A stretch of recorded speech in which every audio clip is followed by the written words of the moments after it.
Another new Maxi Scoot from SYM this 2025.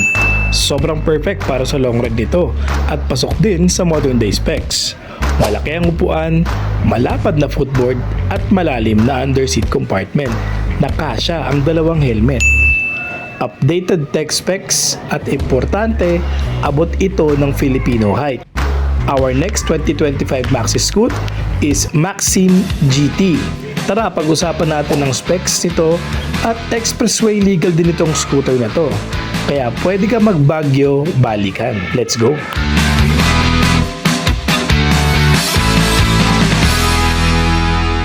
Engine displacement agad, 400cc single cylinder, 4-stroke at liquid cooled 4 valves engine na merong 40 max horsepower at 35 max Nm of torque. Isa sa pinaka-komportable na Maxi Scoot ito from SYM dahil sa customized seat na nilagay nila dito at malapad na footboard na camelback style na seat cushion na alam mo agad na pang long ride. Dagdag mo pa yung adjustable windshield na para males yung fatigue mo at mabawasan yung wind drag kapag naglo-long ride ka, kaya panalo talaga. At syempre ang transmission nito ay continuous variable transmission CVT at less vibration po ito sa long ride. Sa braking power naman niya ay meron itong front hydraulic disc brake with anti-lock braking system. Yes, may ABS na po. At sa likod naman po ay meron ding hydraulic disc brake, same na loaded din ng ABS. At dahil 2025 version nito, may TCS or traction control system na din po ito. Pagdating naman sa suspension, standard pero heavy duty 41mm front telescopic suspension ang gamit nito para sa ultimate comfort at sa likod naman ay dual rear shock absorber.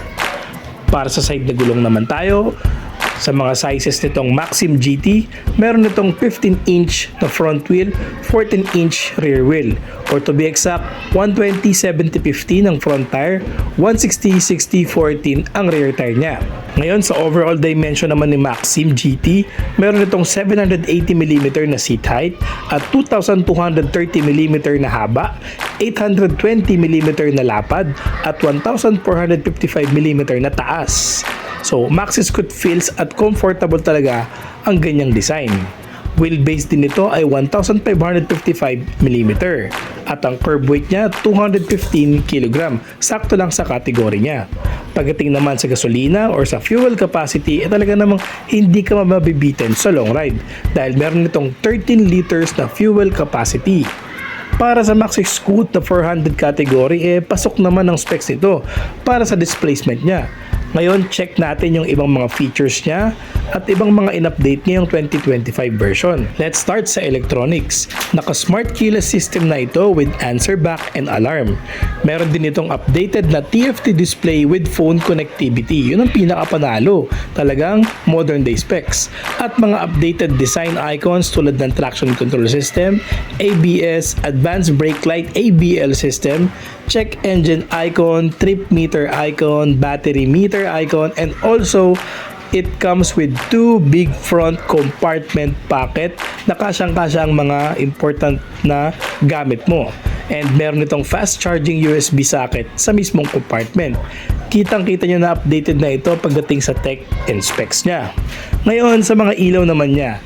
Pagdating naman sa lighting, meron tayong dual LED projector headlights na agad and all LED rin ng kanyang taillights. LED front and rear turning signals also. Ayan, so all LED lighting po tayo. Adjustable na din ang brake lever nito at may built-in hazard at passing light. Sa technical specs at mechanical specs, panalo na agad itong si Maxim GT. Ang malupit dito, hindi nila sinacrifice ang comfort dahil sa magandang upuan nito at malapad na footboard. At sa mga nagtatanong kung maluwag ba ang underseat compartment ni Maxim GT, opo, maluwag po ito at kasyang-kasya po ang dalawang helmet nyo. So, saktong-sakto siya sa mga perfect couple rider na mahilig mag-long ride or pumunta kahit saan na balikan lang dahil nga mataas ang fuel capacity neto, malapad ang upuan, ang footboard at may phone connectivity pa. Safe na safe ka pang babiyahe dahil loaded ng anti-lock braking system ang kanyang mga preno and traction control system na din. So yan po si Maxim GT 2025. Alam nyo ba na maraming nilalabas si SYM na magagandang maxi scoot sa Europe dahil din sa magandang pagtangkilik ng mga consumer sa SYM sa bansa nila. Kaya kung iniisip mo na pangit na brand si SYM, check mo muna ang history nila at ang iba nilang mga market. Lumapag na ito sa Pilipinas at ang alam ko ay available na ito for reservation or pre-order. Maxim GT400. Talaga namang napakasulit na ng specs nito ngayong 2025 itong Maxim GT400. At ang pinakapanalong points talaga dito is yung magandang upuan nito na perfect sa long ride. Tapos malaki din yung under seat compartment. Syempre normal na yung may ABS and TCS sa ganitong mga klaseng motor ngayon na big bike or maxi scoot. Pero the best talaga kapag kompleto yon, ABS, TCS, tapos dagdag mo pa yung TFT display and malaking fuel tank capacity. So solid talaga to. Comment mo kung bibili ka nito kapag dumating ito sa Pilipinas or nag-launch na ito. Kasi alam ko meron ng pre-order na ito sa SYM Philippines. Don't forget to subscribe Vlog ni Kosa and hit the notification bell para updated ka sa mga motorcycle update ngayong 2025.